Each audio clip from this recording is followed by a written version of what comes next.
Hello everyone, Welcome back to our channel. Minahil Nazia. Reaction.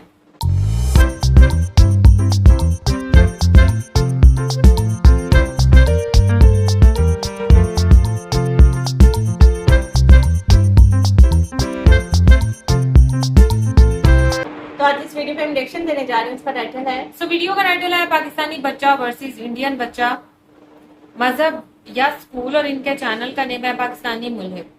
आज हम लोग इस वीडियो पे रिएक्शन करने जा रहे हैं। वीडियो का लिंक और टाइटल आपको मिल जाएगा डिस्क्रिप्शन बॉक्स में। और अगर आप हमारे चैनल पे नहीं तो जल्दी से सब्सक्राइब कर लें, ज्यादा से ज्यादा अपने फैमिली के साथ शेयर करें। जल्दी से पढ़ते हैं वीडियो की जानिब और देख लेते हैं ये वीडियो। ऑलराइट मेरे प्यारे प्यारे दोस्तों, मैं हूँ हारिस सुल्तान और हमारे बल्कि पेट्रन बड़े अच्छे दोस्त हैं विकी भाई। उन्होंने एक वीडियो भेजी और मुझे खुशी भी हुई और थोड़ी सी नहीं खुशी हुई, लेकिन I don't know how to explain that feeling. इसको दुख तो नहीं कहेंगे क्योंकि ऑब्वियसली मुझे खुशी हुई है वीडियो देख के, लेकिन एक थोड़ा सा एहसास इस बात का हुआ कि पाकिस्तान में ऐसा क्यों नहीं है। और इस वीडियो को देख के ऐसा लगता है कि जैसे मैंने आपको बताया बड़ी दफा के एक जैसा ही तकरीबन बोलचाल है, खाना भी एक जैसा है, शक्लें भी एक ही जैसी हैं मोर और लेस, लेकिन प्रायोरिटीज जो सेट की गई उनसे कितना बड़ा फर्क पड़ गया। ये बिल्कुल वैसे ही बनता जा रहा है जैसे नॉर्थ कोरिया और साउथ कोरिया एक तरह के लोग हैं, एक ही बोली बोलते हैं, एक ही जैसे दिखते हैं, उनका कल्चर भी एक जैसा है, लेकिन नॉर्थ में डिक्टेटरशिप है, वहां पे उसका हाल देख लें, और नीचे साउथ में वही लोग जहां पे डेमोक्रेसी है उनकी बिल्डिंगें देख लें, उनका कल्चर देख लें। इतना डिफरेंस पहले और अभी भी खैर उतना डिफरेंस नहीं है पाकिस्तान और इंडिया में, लेकिन इससे वो डिफरेंस जो बढ़ रहा है वो नजर आता है कि एक तरफ के लोगों ने क्या फैसला किया, अपनी प्रायोरिटीज क्या रखी, और दूसरी तरफ के लोगों ने अपनी प्रायोरिटीज क्या रखी। इंडिया इवॉल्व होता गया क्योंकि हम गोरों का लेफ्ट ओवर हमें देखे गए, तो हमारी स्टार्ट जो थी वो तकरीबन एक ही जैसी थी। गोरे का लॉ था, वही ब्यूरोक्रेसी का स्ट्रक्चर दिया था, वही आर्मी का स्ट्रक्चर दिया था, और जो लीडरशिप थी वहां से थोड़ा फर्क पड़ गया क्योंकि चले अब उसमें क्या जली कटी सुनानी, लेकिन जैसा भी है तो अपना ही। लेकिन फिर उसके बाद हमने अपनी तालीम के साथ क्या किया, उसके बाद हमने अपने सॉफ्ट कल्चर के साथ क्या किया, और उसके बाद हमने फिर जो दुश्मनी पाली उसके नतीजे में उसके पॉलिटिकल रेपरकशंस क्या निकले। उसके पॉलिटिकल रेपरकशंस ये निकले कि एक इदारा सब पे भारी हो गया। और ये वीडियो खैर उनके हवाले से नहीं है, लेकिन ये वीडियो मैं आपको दिखाता हूँ कि एक इंडियन बच्चे से सवाल पूछा गया, छोटा सा बच्चा 9-10 साल का बच्चा, और वो ऐसे बात कर रहा है जैसे, अगेन ये मैं आपको इस बच्चे की तारीफ नहीं करूंगा यहाँ पे, बच्चे की तो चले, जो भी बच्चा मेरे ख्याल 9-10 साल का ही होगा उसको क्या पता होगा, लेकिन इससे ये साबित होता है कि जो एजुकेशन सिस्टम इंडिया में लाया जा रहा है, बच्चों को पढ़ाया जा रहा है, उससे उनकी लाइफ के ऊपर क्या, उनकी साइकी किस तरह डेवलप होती है, हमारी तरफ क्या डेवलप होती है और उधर क्या डेवलप होती है। मैं आपको अपनी तरफ की तो नहीं दिखाऊंगा क्योंकि जाहिर बात है एक तरीके की दिल जलाने वाली बात है, लेकिन मैं भी आपको एक वीडियो दिखा दूंगा। ये बच्चा क्या कह रहा है कि मंदिर से सिर्फ भिखारी बढ़ेंगे। अरे नहीं भिखारी बढ़ेंगे। अगर स्कूल बनता, वही कोई विद्यालय बनता तो वैज्ञानिक बढ़ते। मंदिर नहीं जाते, स्कूल जाते हैं। स्कूल जाते हैं, आप पढ़े हैं? जी पढ़े हैं। आप क्या बनेंगे बड़े होके? सर IAS हैं? यूपीएससी की तैयारी करेंगे। यूपीएससी की तैयारी करेंगे? हाँ। फिर विद्यालय जरूरी है, मंदिर जरूरी है? विद्यालय जरूरी है। सारे देश तो सुबह सुबह लोटा लेके चले जाते हैं और बोलते हैं कि भगवान हमारी मनोकामना पूरी कर दो, सूर्य देव को जल चढ़ा हम देते नहीं हैं। जाते ना, बेवकूफ है ना सर। और हम मंदिर नहीं जाएंगे, हम अपने माँ बाप से अब स्कूल जाएंगे, पढ़ेंगे, तब कि भगवान हमको ज्ञान ला कर देंगे। कितनी उम्र है आपकी? भगवान हमको सर 13 साल। 13 साल का बच्चा। और again no disrespect to any other religion, जिसने जिसे जाना, लेकिन इससे ये पता चलता है कि उस बच्चे को जो पढ़ाया जा रहा है कि भाई पढ़ोगे लिखोगे तो फिर ही बड़े होगे। बल्कि हमारे बचपन में भी ये कहा जाता था, पढ़ोगे लिखोगे तो बनोगे नवाब, खेलोगे कूदोगे तो होगे खराब। ये मुहावरा हमारे बचपन में भी हम सुनते होते थे, लेकिन अब हर बच्चे के जहन में ये डाल दिया, दीनी तालीम दीनी तालीम दीनी तालीम दीनी तालीम, ये दुनिया आर्जी है, इस दुनिया में नहीं अगली दुनिया की तैयारी करो। ये जो डेग्रेडेशन हुई है पाकिस्तान की सोसाइटी की, मुझे तो सारे तांते बांते एक ही जगह पे जाके मिलते नजर आ रहे हैं। वो यही कि जहां पे हर चीज के अंदर मजहब घुसा दिया, हर चीज के अंदर। हमारे खान साहब ने अभी अपने पिछले दौरे हुकूमत में कुरान शरीफ की तालीम और अरबी भी कंपलसरी कर दी। पता नहीं उसको हटाएगा कौन, मेरा नहीं ख्याल किसी में हटाने की हिम्मत है। Again there is nothing wrong in learning another language, लेकिन अरबिक अगर आपने सीखनी है तो आजकल की अरबिक सीखे ना, आजकल की अरबिक सीखे। मोर और लेस पीपल से इट्स स्टिल द सेम। मुझे लैंग्वेज सीखने पे कोई नहीं है, आपको बल्कि मल्टीपल लैंग्वेजेस सिखाई जानी चाहिए।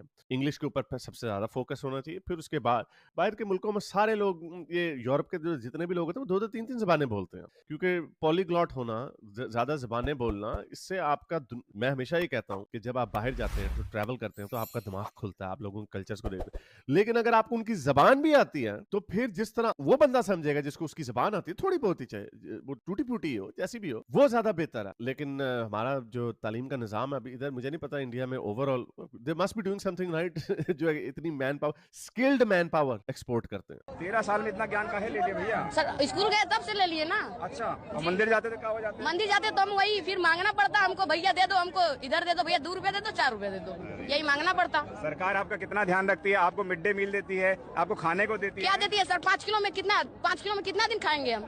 कितना दिन खाएंगे आप ही बताएं। अच्छा आगे पता नहीं 5 किलो मेरा ख्याल आटे की बात थी। मैं 5 किलो, अरे बच्चे मेरे भाई, बड़ी गुर्बत है पूरी दुनिया में, लोगों को इतना भी नहीं मिलता। लेकिन other than that which is a good thing, he is speaking up for his rights, is only 13 years old. लेकिन ये वीडियो ये दिखाने का मकसद था, अगेन मुझे कोई ऐसी प्रॉब्लम नहीं है अगर किसी ने मंदिर जाना, मस्जिद जाना, जो मर्जी करो, लेकिन आपकी प्रायोरिटीज ठीक होनी चाहिए। हमने अपनी इमाम को जिस दिन ये बता दिया ना कि अगली दुनिया की तो देखी जाएगी, तब देखी जाएगी, पहले इस दुनिया में तो कुछ कर लो। जब आपका स्टार्टिंग पॉइंट ही ये है, क्या फायदा इस दुनिया में कुछ करने का, आगे अगली जहान की तैयारी पकड़ो, तो फिर आपको कुछ करने की क्या जरूरत है? ये लोग इसको समझते नहीं है। रैशनली ये नतीजा निकलता कि आप देख लें, मोस्टली ये माइंडसेट है। यूके में सबसे ज्यादा हाउस होल्ड इनकम भला किनकी है? इंडियंस की। गोरे नंबर 2 पे हैं, और बॉटम पे बाय एथनिसिटी या नेशनैलिटी किस हाउस होल्ड की सबसे कम इनकम है? वो है पाकिस्तान। और फिर सेकंड लार्ज जो है वो बांग्लादेशी। क्यों है ऐसे? फिर मैं वही बात कहूंगा कि एक ही जैसे थे, यानी जो इनको मुल्क मिला था इनहेरेंटली वो भी एक ही तरीके का था। और बात है एक मजहब की दिशा में चल पड़ा, वो देख लें उसका। ये बाहर जाके भी नाकाम है। Yes there are some exceptions, कुछ बाहर जाके कुछ लोग होते भी, लेकिन आप इंडिया से मुकाबला नहीं कर सकते। Not necessary. यूके में जितने पाकिस्तानी उतने ही इंडियंस हैं, यानी परसेंटेज के हिसाब से उतने ही है, लेकिन फिर भी वो आपसे यूके में भी आ गए। ऐसी बात नहीं है कि वहां पे वो इंडियंस ज्यादा है, वैसे ये कह देंगे वो जी ज्यादा होंगे तो ज्यादा ही होगा रिजल्ट। नहीं, उनकी जो इंडिया वर्सेस पाकिस्तान वो एक ही जितने हैं, लेकिन उनकी इनकम टॉप पे है। जिस तरह भी उनके ज़हन में इसी तरह बातें डाली गई है कि आपने तरक्की करनी है, आपने अपना नाम कमाना, आपने अपनी जिंदगियों को बेहतर करना है। ये प्योर कैपिटलिज्म है। और बस ये हमारे लोग वहां पे भी जाके जो है सोशल वेलफेयर के इंतजार में पड़े रहते हैं। मैंने बड़ी दफा शेयर किया, और ये अनफॉर्चुनेटली सिर्फ पाकिस्तानियों का काम नहीं है, ये हमारे मोमिन भाइयों का हर जगह पे ये काम है। बड़ी दफा दिखाया आपको। ये हिंदुइज्म सबसे नीचे 1.7% है पॉपुलेशन का हिस्सा है, और जेलों में 1.7 नहीं 0.4% है। मोमिनीन ऑन द अदर हैंड, उनकी ओवरऑल पॉपुलेशन 6.5% है, लेकिन जेलों में 17% मुसलमान है। इसी तरह जो हुकूमत के गरीब लोगों को जो दिए हुए घर होते हैं ना हुकूमत के, उनमें सबसे ज्यादा देखें 26% जो हुकूमत गरीब लोगों के लिए घर बनाती है, उनका 26% of those houses they go to मोमिनीन्स। हालांकि पॉपुलेशन का कितना कम हिस्सा। बाकी मजहबों को देखें, यानी एथियस्ट देखें 20.7 है, यानी 20%, जबकि पॉपुलेशन का हिस्सा वो 37 है। तो उनको कम से कम उतना ही यूज करना चाहिए जितना पॉपुलेशन का हिस्सा है, लेकिन अंडर रिप्रेजेंटेड। मुसलमान 6.5% है, लेकिन 26% उनके सोशल घरों में रहते हैं। और हिंदू कितना है वो देख लें, 4.6%। कितना नीचे है? 4.6% of these houses go to Hindus. That's it. अब ये वाला देखें। अब ये ऑफिशियल उनके यूके की गवर्नमेंट के स्टैटिस्टिक्स हैं। मुसलमान 25% मुसलमान जो उनकी कोई सीरियस क्वालिफिकेशन नहीं है। सिख भी ऊपर है 22% में, लेकिन हिंदू का 15% है। कितना कम है? और सबसे जो मीनियल जॉब्स हैं, सारे काम ठीक होते हैं, लेकिन सबसे निचले जो लीस्ट स्किल्ड जॉब्स हैं, वो सबसे ज्यादा कौन लोग करते हैं? वो मुसलमान करते हैं और बुद्धिस्ट करते हैं, यानी छोटी मोटी जॉब्स, क्योंकि उनके पास कोई स्किल नहीं होता, उनके पास कोई क्वालिफिकेशन नहीं होती। और ऊपर देख लें वही एक्सपेक्टेड हनूद और यहूदी सबसे ऊपर, फिर हिंदू। मुझे भी दिखाया पहले, उसी तरह का मिलता जुलता है कि अगर आप मुसलमान हैं तो जो गरीब लोगों के लिए घर बनाए होते हैं ना, उसका बेनिफिशियरी इस परसेंटेज के साथ सबसे ज्यादा मुसलमान है। अच्छा, अब ये देखें ओवरऑल जो परसेंटेज है लोगों की जो एम्प्लॉयड है, वो कौन है? सबसे ज्यादा क्रिश्चियंस लोग एम्प्लॉयड है 60%, हिंदूज भी उतना ही एम्प्लॉयड है 61%, और मुसलमान कितने हैं? 40%। सिर्फ 40% मुसलमान काम करते हैं। अगर आप 50-50 मर्द और औरत भी करें तो 50-50 तो होना चाहिए ना, लेकिन ये 40% है। काम भी कम करते हैं क्योंकि वजीफों में पलते हैं। ये अनफॉर्चुनेटली माइंडसेट ये अक्कासी करता है इस माइंडसेट की। I have to give a disclaimer के ये जो अमेरिका में जो इनकी डेमोग्राफिक्स है वो थोड़ी बेहतर है, क्योंकि उसकी वजह ये है कि अमेरिका में जो लोग जो पाकिस्तानी वगैरह गए वो पढ़े लिखे गए, वो पहले से ही क्वालिफाइड गए। लेकिन प्रॉब्लम ये है कि ये भी चार्ट जो है आहिस्ता आहिस्ता अमेरिका में भी कंडीशन बुरी ही होगी अनलेस कि ये अपनी प्रायोरिटीज को चेंज करें। अमेरिका में भी जो इनकी जो सेकंड और थर्ड जनरेशन अमेरिकन है, हु नोज क्या वो भी इंग्लैंड की सेकंड और थर्ड जनरेशन की तरह निकल आएंगे अगर ये यही चीजें बेचते रहे ना कि इस्लाम इस्लाम इस्लाम, इस दुनिया की खैर अगली दुनिया की तैयारी करो, तो वहां पे भी यही हाल होगा। फॉर सम रीजन पाकिस्तान की जो एक अगेन पाकिस्तान में भी हर चीज डिसइंटीग्रेट ही हो रही है, जैसे मैं आपको बताया कि तालीम का निज़ाम भी डिसइंटीग्रेट हो रहा है। मेरे वक्त में ये किया जाता था पुश कि बच्चों पढ़ो पढ़ो पढ़ो, डिग्री लो, ये करो वो करो। अब वो कल्चर भी खत्म हो रहा है। तो एज अ रिजल्ट जो लोग पढ़े लिखे हैं उनके बच्चे, जाहिर बात है वो फिर उस तरह नहीं पढ़ेंगे, वही होगा जो यूके में हुआ। तो anyway, I thought I'll share this video with you। अब तक के लिए इतना ही, अगली वीडियो तक साइंस हाफिज। अगर आपको मेरी ये वीडियो अच्छी लगी तो मेरे चैनल के मेंबर बनिए, पेट्रन बनिए, या फिर आप मुझे बाय मी या कॉफी में भी सपोर्ट कर सकते हैं।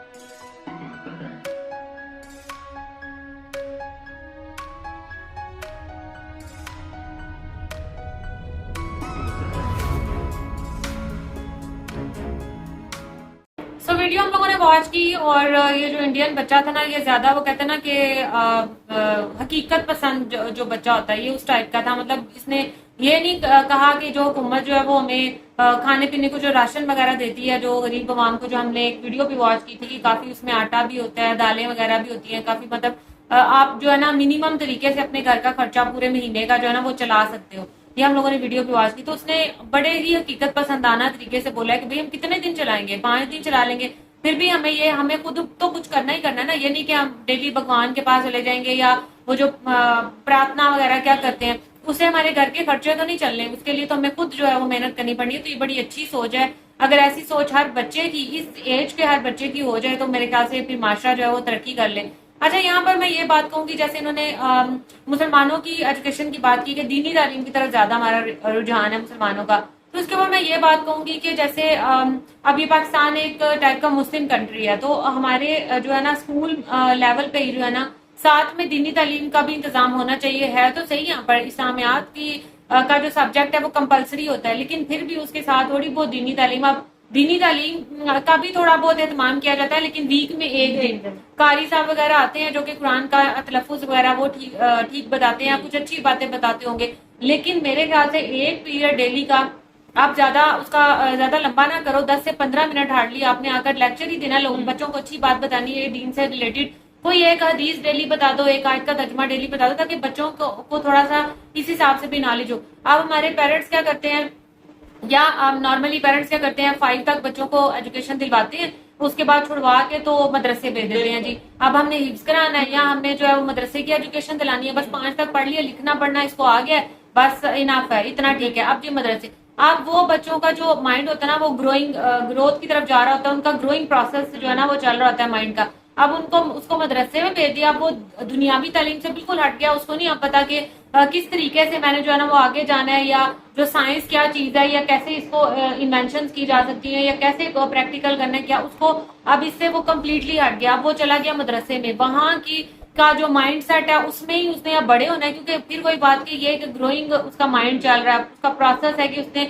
अपने दिमाग से क्या क्या काम करने, क्योंकि यही बच्चा मतलब बड़ा हो रहा था ना 5 के बाद। तो उसको जब आप मदरसे में भेजते हो उसका कम्प्लीटली माइंडसेट उसके अकॉर्डिंग हो जाता है, और मदरसे के भी जैसे टीचर्स जैसे उनको ब्रॉटअप उनकी करते हैं हूरों की तरफ, या उस तरफ उनका जो, मैं तो बड़ी मतलब ऑनेस्टली बात करूंगी, उस तरफ उनका वो सारा माइंड चला जाता है, और फिर वही बात, फिर उसका तालीम की तरफ बिल्कुल ध्यान नहीं रहता, वो डम एक टाइप का बच्चा होकर है, तो वो सिर्फ जो है वो मदरसा लेवल ही पढ़ना चाहता है। फिर वो एक टाइप का वो आप कह लो कि टाइम भी इतना गुजर जाता है। अब वो भी कोई छोटी मोटी तो नहीं होगी ना, उनका भी कोई प्रोसेस होगा, कुछ 6-7 साल 8 साल तो लगते होंगे कुरान पाक हिफ्ज करने में और सारी एजुकेशन लेने में। फिर जब दोबारा उसको, अब वही बच्चा 6 में एडमिशन लेगा, या चलो उसको जंप भी करवा लो 7, 8, 9 में चलो करवा लो। अब 9 तक पहुंचने में कितना आपको जो एक लेवल होता है, ए लेवल, ओ लेवल, आपको वो करने के लिए आपका माइंड चाहिए होता है। फिर जब इतने साल आप छोड़ देते हो तो फिर आपका माइंड उसमें चलना ही कहाँ है। वो कुछ लोग, ये मैं बहुत 20% पेरेंट्स की बात कर रही हूँ कि वो वापस लेकर आते हैं, लेकिन जो 80% है वो तो बस ये कहते हैं हाफिज बन जाएगा, मौलाना बन जाएगा, मदरसे की एजुकेशन दिला ली, इनफ है। तो इस चीज की तरफ बिल्कुल भी दीन और दुनिया दोनों को साथ लेकर चलो। पहले मैंने जो कसूर ठहराया गवर्नमेंट का कि यहाँ पर होना चाहिए, अगर होगा तो लोग भी फिर नहीं भेजेंगे, वो भी कर लेंगे कि यार ठीक है बच्चा कुछ ना कुछ सीख रहा है, नहीं है तो ही लोग यहाँ पर भेजते हैं। लेकिन फिर भी कुछ ना कुछ यहाँ पर स्कूल में भी एजुकेशन होनी चाहिए, क्योंकि बच्चा 5-6 घंटे जब स्कूल में गुजारता है उसके बाद उसको मदरसे की भी जरूरत नहीं रहती। मेरे ख्याल से वही वहां से जो सीख के आता है, दीन और दुनिया दोनों को एक साथ लेकर चले तो ही ये भी जरूरी है। मैं ये नहीं कह रही कि दीनी तालीम जरूरी नहीं है, लेकिन दोनों को एक साथ लेकर चलो। सिर्फ एक ही चीज पे अगर आप फोकस करोगे तो फिर आप कहीं के नहीं रहोगे। बिल्कुल। अच्छा, मैंने भी सारी वीडियो का ये कंक्लूजन निकाला है कि इसमें सारी आपके माइंडसेट की बात है। जब आपके माइंड क्लियर होगा ना कि यार मैंने जिंदगी में करना क्या है या मेरे गोल्स क्या हैं जिनको मैंने अचीव करना है। अब ये देखो, ये इस एज में जो है ना, आजकल के बच्चों की अगर हम बात करें, बच्चे बहुत ही, अभी तो 13 ईयर्स का है, इससे भी छोटे लेवल के बच्चे हैं ना, उनको क्लियर होता है। अभी आप किसी से बच्चे से भी पूछ लो ना, उसको पता होता है कि यार मैंने ये क्या करना है, अपनी लाइफ में क्या अचीव मैंने करना है।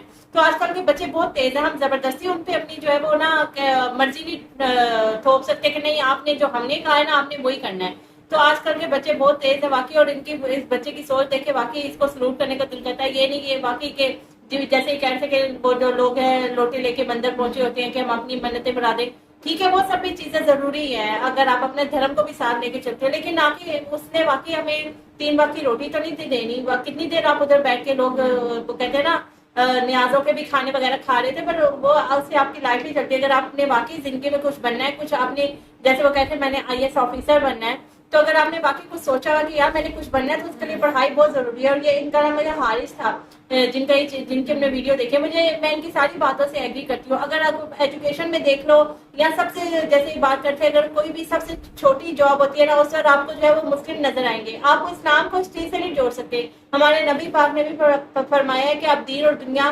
दोनों को साथ जो है वो लेके चलो। लेकिन हम लोग क्या करते हैं, हम कहते हैं कि खास तौर पर हमारे अगर आप पंजाब साइड पे चले जाओ ना, वहाँ के बच्चों को स्कूल भेजने का कोई रुझान ही नहीं है। वो कहते हैं अच्छा ये मदरसे जा रहे, मदरसे जाके जो है वो तालीम हासिल करेंगे। इवन कि हमारे स्कूल में, हमारे बच्चों के स्कूल में भी इतने अच्छे अच्छे जो है वो स्टूडेंट हैं, लेकिन उनके पेरेंट्स ने उनको क्या किया कि हटा लिया कि यार पहले आप जो है वो कुरान वगैरह हिफ्ज कर लो। वो चीज भी सही है। फिर मैं भी आपकी बात से एग्री करती हूँ कि यही चीज अगर आप अपने सिस्टम में अपने निसाब में चीज के शामिल कर लो ना, तो बच्चे जो इतनी अच्छी एजुकेशन जो यार लगता है कि ये कुछ जो है वो पढ़ाई में कुछ करेंगे, मतलब टॉपर बच्चे बन के निकलेंगे। जब आप उनको हटा देते हो ना तो फिर यही हाल होता है। फिर वही वाली बात आ जाती है, कुछ पेरेंट्स जो है वो जब वो कर लेते हैं ना तो वो कहते हैं चलो वापस से आप स्कूल में आ जाओ। लेकिन फिर मैं ये बात कहूंगी कि जब एक बच्चे को आप शुरू से उसकी बेस अगर गवर्नमेंट लेवल की बनी होती है ना, गवर्नमेंट स्कूल की, जहाँ पे आपको शुरू से उर्दू में सब कुछ पढ़ाया जाता है, और अचानक से निकाल के आप उसको जो है वो प्राइवेट स्कूल में जहाँ पे इंग्लिश में आपको पढ़ाया जा रहा है, वो बिल्कुल ब्लैक हो जाता है, उसको समझ नहीं आता। तो यही हाल है कि एक बच्चे को जब आप मदरसे में छोड़ देते हो ना और फिर कहते हो कि चलो जी अब वापस तुम जो है वो दुनियावी तालीम में जाओ, तो वो बच्चा बिल्कुल ब्लैक हो जाता है, ना वो इधर का रहता है ना वो उधर का रहता है। अगर ये चीज कहते हैं ना तवाजन होना चाहिए, दोनों में बैलेंस होना चाहिए। अगर दीनी और दुनियावी चीजों को साथ लेके चलेंगे ना तो फिर क्या पता पाकिस्तान भी जो है वो तरक्की करे। लेकिन हम लोग वही कहते हैं कि हम लोग सब हर चीज में पीछे हैं, चाहे वो एजुकेशन ले लो, IT ले लो, इकोनॉमी ले लो, हर चीज में अगर पाकिस्तानी को ना वो हर चीज में पीछे है। और ये कोई शर्म की बात नहीं है। मैं तो यही कहूंगी कि अपनी गलती को अपनी हर इंसान गलतियां करके सीखते हैं ना। अगर हम ये सोचे कि यार ये हमारी गलती है, हमने इससे कुछ सीखना है, अपनी गलती को मान लेना बहुत बड़ी बात है। अगर हम ये मान ले कि यार हमें भी दूसरे कंट्रीज के साथ मुकाबला करना है, अगर हम किसी को कॉपी कर रहे हैं तो मेरे ख्याल से इसमें शर्म की कोई बात नहीं है। अगर अच्छी चीज में कॉपी किया जाए तो मेरे ख्याल से इसमें कोई बुरी बात नहीं। अगर आपका दुश्मन मुल्क भी अगर अच्छा काम कर रहा है, आप उसको कॉपी कर रहे हो, तो मेरे ख्याल से इसमें कोई बुरी बात नहीं है अपने मुल्क को तरक्की पर लेके जाना। तो यही बात है कि हमें अपने एजुकेशन सिस्टम का सबसे ज्यादा जरूरी है उसको बेहतर करने की। और हमारे यहाँ ये बहुत बड़ा मसला है कि यहाँ पे गवर्नमेंट में जो है वो और आपको पढ़ाया जाता है और प्राइवेट में आपको और पढ़ाया जाता है। अगर हर जगह एक जैसा निसाब हो ना, सिलेबस हो, और वहाँ पे ये कहते हैं दीनी तालीम भी दी जाए, तो कभी भी जो है ना वो ज्यादातर बच्चे जो मदरसे नहीं जाएंगे कि यार वहाँ जाके हम कुरान की हिफ्ज कर ले। वो भी जरूरी है, लेकिन फिर भी बैलेंस होना चाहिए। बहरहाल वीडियो जो है वो उनकी बहुत अच्छी। सो ये था हमारा रिएक्शन, अब सबको अच्छा लगा होगा। अगर अच्छा लगा तो वीडियो को लाइक कर और चैनल को भी सब्सक्राइब कर दें जो लोग चैनल पर नए हैं। मिलेंगे आपसे नेक्स्ट रिएक्शन वीडियो के साथ। तब तक हमें दे इजाजत। अल्लाह हाफिज़।